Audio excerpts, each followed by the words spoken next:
ঠিক আছে আমার ভাইয়ের রক্তে রাঙানো, আমার ভাইয়ের রক্তে রাঙানো 21শে ফেব্রুয়ারি আমি কি ভুলিতে পারি, ছেলেহারা শতমা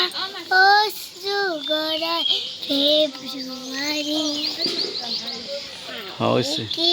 ভুলিতে পারি। হয়েছে বাবা হ্যাঁ এই দাদাই ফোন দিছে ওকে টুটিং গেলাম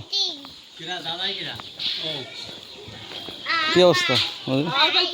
ঘরে ঢুকছে একটা কালি যায় তাই হয় মার্গে পলাই লই গেল দেখলেন না শুনকে পুরা তাই ভগবান থাক এখন এই মার্কেটে গিয়ে হেলা গিয়া আইছি এই বসতেই রইছি ঘরে ঢুকতে ভগবান রে বাঁচাইছে এই